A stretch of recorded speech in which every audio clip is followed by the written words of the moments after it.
सुनो देखो, प्रश्न संख्या 1 है पहले रुको, सबको सुनने दो। राष्ट्रीय आय से बाजार मूल्य पर शुद्ध राष्ट्रीय उत्पाद भिन्न होती है किसके कारण? है पक्का? और बिल्कुल आप लोगों ने वाकई में पढ़ा है, आपका उत्तर बिल्कुल सही है। आपका उत्तर है बेटा वो बी। कौन सा?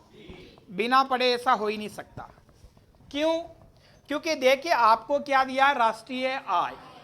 तो सबसे पहले तो आपने ये पहचान की कि राष्ट्रीय आय क्या होता है। भारत में राष्ट्रीय आय एनएनपीएफसी को कहते हैं। Very good. किसको कहते हैं? आपने पढ़ रखा है कि भारत में राष्ट्रीय आय का अर्थ किससे लगाया जाता है? एनएनपी। और प्रश्न दे रहा है कि ये बाजार मूल्य से, किससे? यानी बाजार मूल्य से। बाजार मूल्य का मतलब हो गया एनएनपी एमपी। एनएनपी और इन दोनों के बीच में क्या पूछ रहा? अंतर।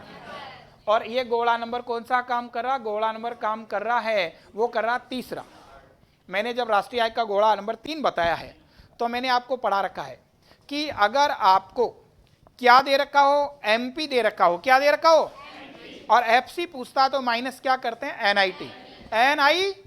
और अगर एफसी दे रखा है और एमपी पूछता तो प्लस क्या करते हैं? एनआईटी। याद आ रहा है क्या?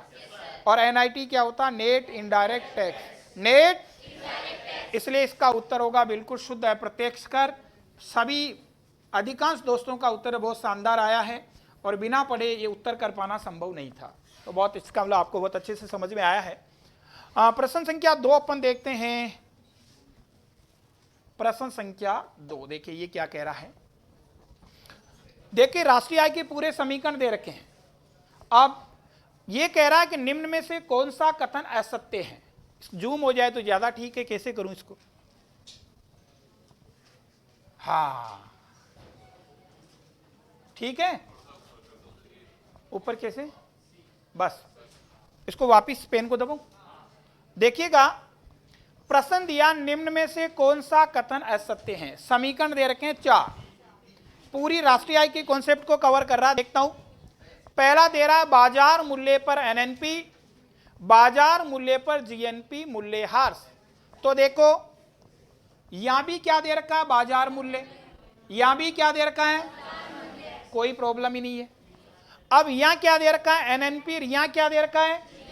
यानी पहला विकल्प कह रहा है कि अगर जीएनपी में से अपन डेप घटाते हैं तो वो एनएनपी बनता है। एनएनपी तो बोलो सही है गलत?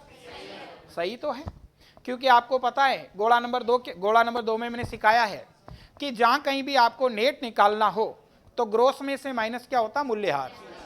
ग्रोस में से तो ये कौन सा है? G4 घटाया क्या बन गया? नेट। तो इसका मतलब ये तो सही है। प्रश्न संख्या 2, सकल राष्ट्रीय उत्पाद।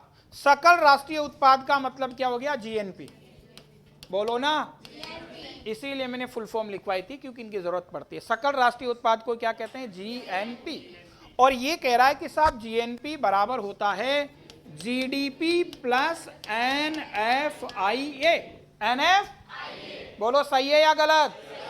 बिल्कुल सही है। गोला नंबर 1, गोला नंबर, क्योंकि गोला नंबर 1 में अपन ने लिख रखा है यदि हमारे को डोमेस्टिक वैल्यू दिया है, कौन सी, और पूछता कौन सा है? नेशनल वैल्यू, तो एनएफआईए को क्या किया जाता? प्लस। गोला नंबर 1 में देखते रहो। गोला नंबर 1 में मैंने पढ़ाया है कि अगर आपको कहीं पर भी डोमेस्टिक दिया है और नेशनल पूछता है तो एनएफआईए क्या होता? प्लस होता है। इसका मतलब ये भी क्या है? सही है। तीसरा है बाजार मूल्य पर जीडीपी। बाजार मूल्य पर, यानी यहां भी बाजार मूल्य, यहां भी बाजार मूल्य, यहां तो कोई लफड़ा है ही नहीं।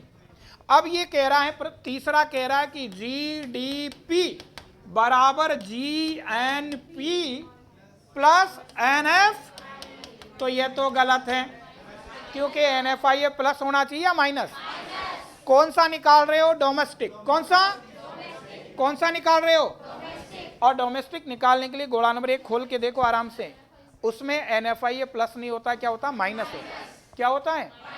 ध्यान रखना, अगर नेशनल वैल्यू निकालते हो तब तो क्या होता? प्लस। और डोमेस्टिक निकालते हो तो माइनस। अब यहाँ क्या कह रहा है, निकलवाता कौन सा रहा है, डोमेस्टिक, कौन सा, और नेशनल में NFIA को क्या कर रहा, प्लस। तो सही हुआ या गलत, वेरी गुड। तो यही इसका उत्तर हो जाएगा, उत्तर होगा सी। शाबाश, बहुत बढ़िया। चौथा है साधन लागत पर NDP, तो सही है, क्योंकि ध्यान रखना आपको यहाँ कौन सा, ये तो है ग्रोस, ये कौन सा, नेट, और नेट में से अगर मूल्यह्रास घटाते हैं तो अपने आप क्या बनता है, सॉरी, ग्रोस में से मूल्यह्रास घटाते हैं तो क्या निकलता है, नेट। तो आपका तीनों सही है, उसमें उत्तर सी है, वो आपका गलत है। Very good. प्रश्न संख्या 3 देखते हैं। देखिए प्रश्न संख्या 3 क्या कह रहा है, ये भी ऐसा ही है, निम्न में से कौन सही है, यानी कौन सा सही है, निम्न में से कौन सा सही है ये पूछ रहा है। देखते हैं, देखें तो प्रश्न दिया है NNP साधन लागत पर, NNP यानी पहला कह रहा है NNP/FC, NNP बराबर NNP/MP माइनस NI, तो बिल्कुल सही है। क्यों, क्योंकि गोला नंबर 3 में आपने पढ़ा है कि आपको कहीं पर भी फैक्टर कॉस्ट निकालनी हो तो मार्केट प्राइस में से माइनस क्या करते हैं, NIT। आराम से देख देख के, गोला देख देख के करो, कोई दिक्कत नहीं है। तो ये तो बेटा बिल्कुल सही है, आप सही पूछ रहे हैं, इसका मतलब पहला ही सही आ गया, तो उत्तर तो ए हो गया। अब बाकी गलत क्यों, ये भी तो पता करें। तो दूसरा दे रहा है, वो दे रहा है NNP बाजार मूल्यों पर, यानी NNP/MP, NNP इक्वल टू क्या कह रहा है, NNP/FC, NNP/FC माइनस, तो ये तो गलत है। क्यों, गोला नंबर 3 देखिएगा, मार्केट प्राइस निकालना हो तो NIT प्लस होता है या माइनस, देख के बोलो आराम से, क्या होता है, इसका मतलब ये गलत है। चलो ये भी गलत। तीसरा आप देखिएगा, NNP बाजार मूल्यों पर, NNP यानी NNP/MP बराबर NNP साधन लागत पर, NNP/FC माइनस क्या, हार्स, NNP। अब ध्यान रखना, मार्केट प्राइस निकालने के लिए NNP/FC में हार्स को घटाते हैं या NIT को जोड़ते हैं, NIT को क्या किया जाता है, जोड़ा जाता है। किसको जोड़ते हैं, और यहां दिया क्या, हार्स, तो ये गलत है। चौथा आप देखो, NNP बाजार मूल्य पर, NNP/MP, NNP साधन लागत पर NNP/FC प्लस क्या कर रखा, हार्स। अब हार्स, MP और FC के बीच में हार्स का रिलेशन होता है या NIT का, तो हार्स दे रखा, तो ये अपने आप क्या है, गलत है। तो इसका सही उत्तर कौन सा हो गया, ए। बहुत बढ़िया, शाबाश। अगला प्रश्न और देखते हैं क्या कह रहा है। हाँ जी, ये कह रहा है कि GDP में क्या जोड़ें कि वो GNP हो जाए। तो आपको पता है केवल उन्हीं तीनों गोलों से काम चल रहा है। GDP कौन सा, डोमेस्टिक है, कौन सा, और पूछ कौन सा रहा है, नेशनल, कौन सा। और गोला नंबर 1 में मैंने साफ साफ लिखवा रखा है कि अगर आपको कहीं पर भी डोमेस्टिक दे रखा और नेशनल पूछता है तो NFIA को क्या किया जाता, प्लस NF, और NFIA को अपन क्या कहते हैं, net factor income from abroad, net factor income from, तो उत्तर कौन सा हो जाएगा, बी। वेरी गुड, बिल्कुल सही उत्तर दिया आपने चारों का। अब लास्ट 5वां प्रश्न, एक प्रश्न और देखते हैं। यह न्यूमेरिकल दिया है, प्रश्न दिया है कि यदि साधन लागत पर सकल घरेलू उत्पाद, सकल घरेलू उत्पाद क्या हो गया, GDP, फुल फॉर्म इसीलिए लिखवाई थी, सकल घरेलू उत्पाद यानी क्या हो गया, GDP। कौन सा साधन लागत का मतलब, फैक्टर कॉस्ट, कितनी वैल्यू दे रहा है, बोलो ना, 1000।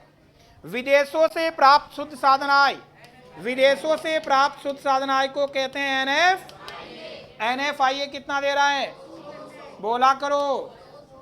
फिर है indirect tax, IT, indirect tax कितना दिया है, 100, कितना, और सब्सिडी कितना दे रहा है, सब्सिडी दे रहा है 40, और पूछ क्या रहा है, कि बाजार मूल्य पर सकल राष्ट्रीय उत्पाद ज्ञात करो। किसके ऊपर? यानी आपसे पूछ रहा है GDP-MP, GDP ये पूछ रहा है, GNP पूछ रहा है, सकल राष्ट्रीय उत्पाद GNP-MP पूछ रहा है, GNP-MP पूछ रहा है। अब पहले देखो, अपने आप आ जाएगी, आपको समीकरण सूत्र पता होना चाहिए। अब आपको पता है साहब हमारे पास में दिया क्या है? GDP है। क्या है? दिया कौन सा? डोमेस्टिक। कौन सा? पूछ कौन सा रहा है? बोला करो। और आपको पता है कि अगर डोमेस्टिक वैल्यू हमारे को दिया और नेशनल वैल्यू हमारे से पूछ रहा है तो NFIA प्लस होगा। NFIA तो देखो, पहले तो अपन ने क्या किया, अपन ने GNP निकाला, GN और GNP बराबर क्या होता? GDP plus NFIA। अब GDP कितना है यहाँ? बोलो। और बेटा NFIA कितना है? कितना हो गया ये? पर ये किस पर हुआ है? फैक्टर कॉस्ट पे। किस पर? फैक्टर कॉस्ट पे। जबकि पेपर सेटर फैक्टर कॉस्ट नहीं चाहता, मार्केट प्राइस चाहता है। क्या चाहता है? और अगर आपको याद आ रहा हो तो मैंने लिखवाया था कि मार्केट प्राइस निकालना है तो फैक्टर कॉस्ट में इनडायरेक्ट टैक्स को जोड़ते हैं और सब्सिडी को बताया साहब। तो देखो, वेरी गुड। अब आपको चाहिए GNP-8 मार्केट प्राइस, GNP-8 और मार्केट प्राइस निकालने के लिए मैं बता रखा फैक्टर कॉस्ट में इनडायरेक्ट टैक्स को, सब्सिडी को। अब देखो, फैक्टर कॉस्ट पे वैल्यू कितनी आई थी? 1200। कितनी? इसमें इनडायरेक्ट टैक्स कितना है? जोड़ो। सब्सिडी कितनी है? 40। उत्तर कितना आ गया? 1260। आई क्या बात समझ में? उत्तर होगा 1260। बेटा जी, ये ऐसे प्रश्न है जो आप विद्यार्थी तभी कर सकता है जब पूरा कॉन्सेप्ट आपने समझ रखा हो। क्योंकि देखिए, सारे समीकरण आ गए यहाँ, किसमें घटाना है, किसको जोड़ना है, सारे। और मैंने आपको पढ़ा रखा है, जिस विद्यार्थी ने मैंने जो फुल फॉर्म लिखवाई थी वो याद कर ली और तीनों गोलों का रिलेशन याद कर लिया, कैसा भी सवाल दे दे आप उसको फिट कर दोगे।